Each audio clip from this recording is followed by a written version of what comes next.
Okay, she's finally finished. The DT250, 1974 DT250A, that we stripped down to its bolts and put it back together again. This is the first proper ride I've had on it in years.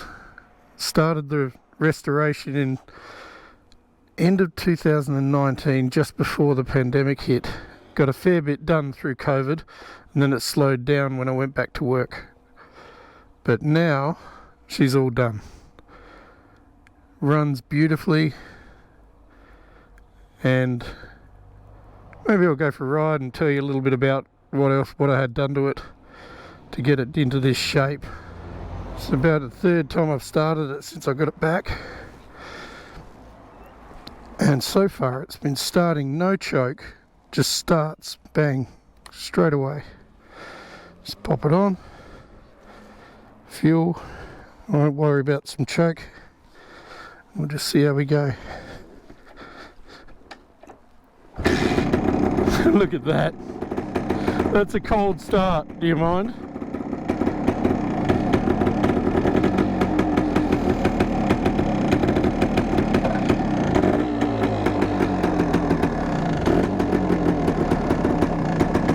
Just gotta warm it up a bit.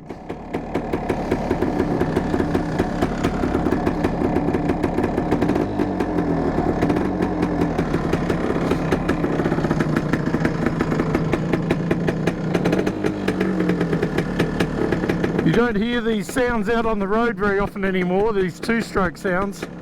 It's quite amazing when you hear them. When I was a kid, it was so common. Almost every bike, every second bike that would go past you would be a two-stroke. Not to mention all the road bikes back then, the RGs and KR250 like I had, and all those sort of bikes that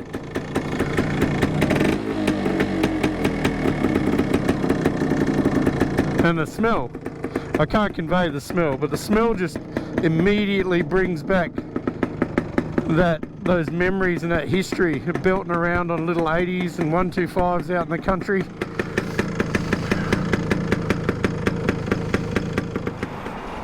Feels kind of nice to be back out on the road, sharing the smell and the noise with everybody. Bloody awesome.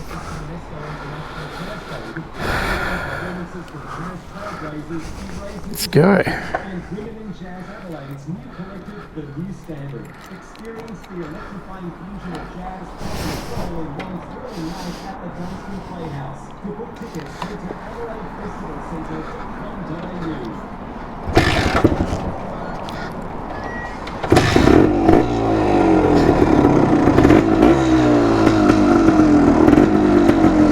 Alright, go for a little blast. Not the best times, a bit peak hour traffic, but who cares?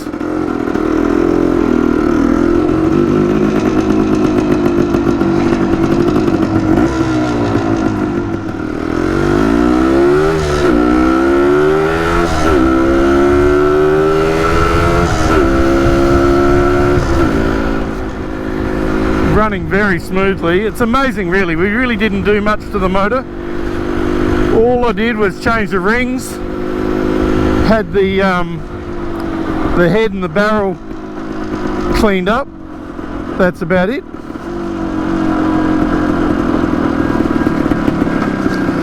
I'll sneak up the front here.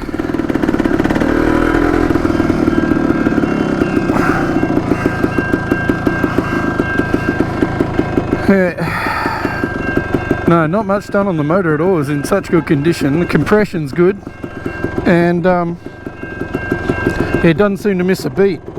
Had to get a new throttle cable though, because the cable would that plastic junction, typical with this kind of bike, that plastic junction that splits off between the carby and the oil pump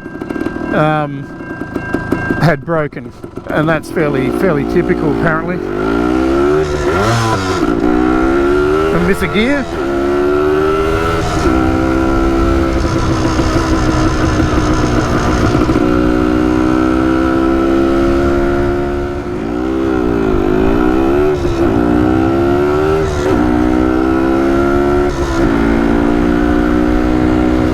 How's that? Can't believe the blinkers work. I don't think the blinkers have worked on this for like 40 years.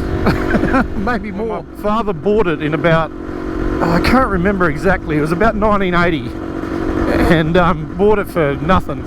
I think it was like a joke that he bought it for a six-pack off a friend, and it was rough then, but God, you couldn't kill it.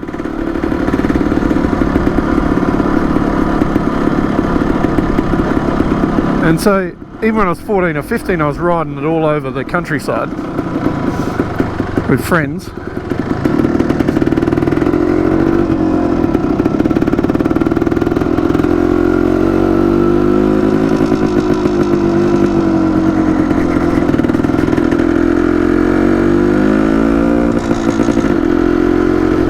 Oh, this is nice.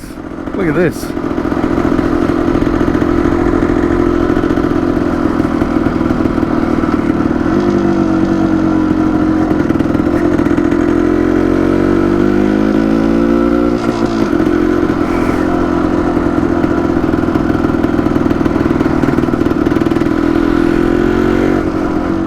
In terms of rebuilding it, I had to have the forks straightened.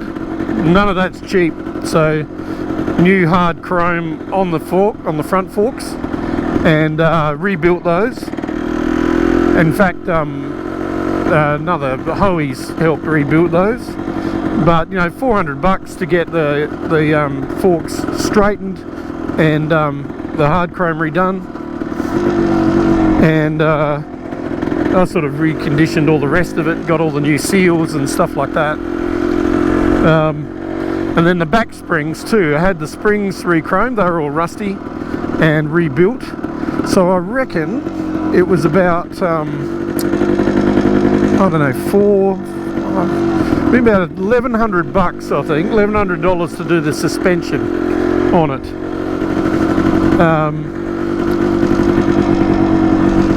What else was replaced? A few things, rectifier, obvious basic things, plugs, that sort of thing, sprocket, chain, all that sort of gear.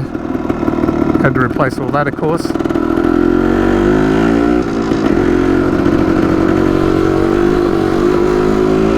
And I guess the next most expensive thing was probably getting the tank painted, this beautiful original orange colour. I don't know what the actual name of the colour is, but a bloke down south recommended that would do a beautiful job on this kind of metallic orange. Came up beautifully, did all the stickers and all that. I just tidied up the fuel cap, and so he did a cracker of a job there. And I think the total price for that and the oil tank to get that painted was $650. So I thought that was pretty good. I painted all the other stuff, stripped the back, painted the frame, painted the all the other headlight gear, the brackets, all sort of head stem gear, new set of handlebars. That was probably only another $100 or something. All the original blinkers and that, but the control gear on my left hand for lights and blinkers, that's new. Can't remember where I got that, online somewhere.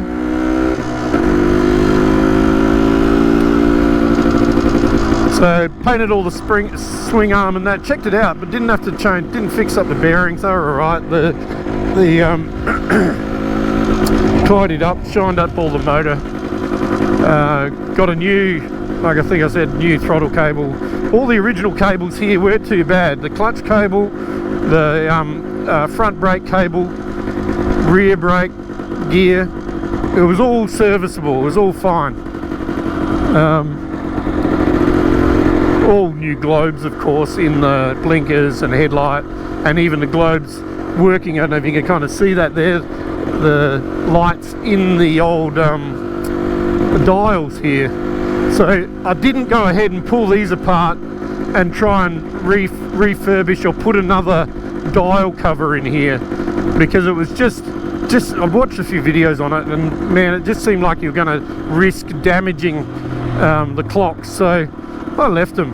you know. It would have been nice if they were kind of black, but by the same token, there are elements on this bike which I'm happy to keep really original. Mudguard, that was a bit of a pain in the ass. The little chrome brackets on the mudguard there that were broken, so you can see down there there's a crack. Well, I had to take it to a guy to get welded, and he braze welded that thing, and then I just painted it with a bit of kind of chrome silver paint, and then painted the mudguards. They were all completely rusty, but no rust and holes through it. The rear mudguard was quite damaged though. The bracket where the tail light connects to the rear mudguard had broken through, so I needed that repaired and welded. So the same guy welded that very carefully, did a great job, and I just repainted the rear mudguard.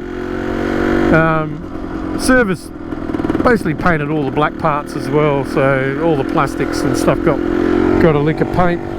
They're all black, so pretty simple. And bash plate, took that off. That was pretty mangled actually, the old bash plate. I had to end up pulling that apart and bashing it back into its place, which sounds fairly apt.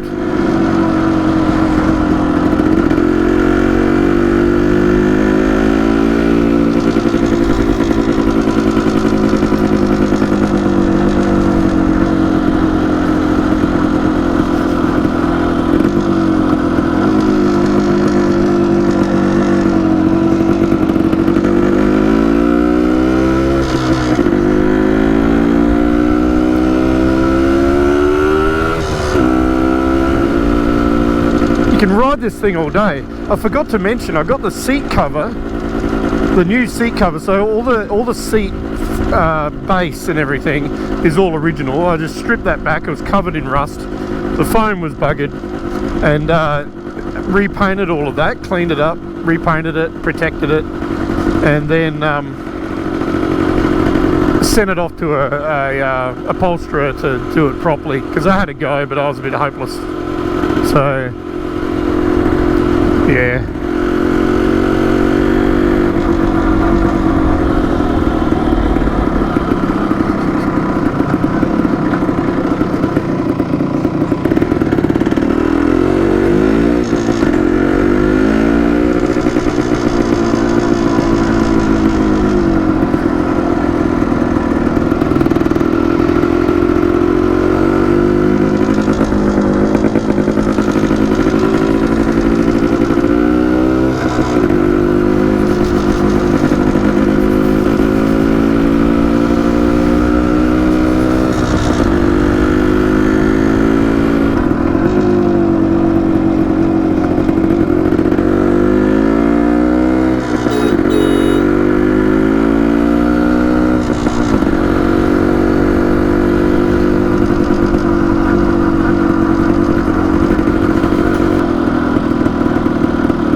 Yeah. This kind of represents the epitome of what I talk about on this little YouTube channel I've got, is vehicles for time travel, hey? Because I ride this, shaves off 40 years of my life instantly. Brings back all those memories of belting around on this thing. And it's a time machine. I feel the smell, mainly the smell and the sound transports me straight back to when I was a youngster riding this thing. Important to have things like that, I think. Remind you what you were like when you were young. Alright, onwards.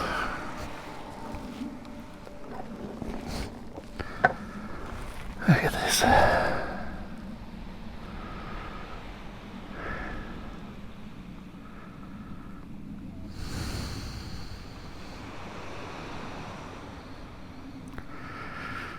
Oh well, I think we'll just cut through the Serenity again with some two-stroke engine noise. Or not. It just slipped into gear.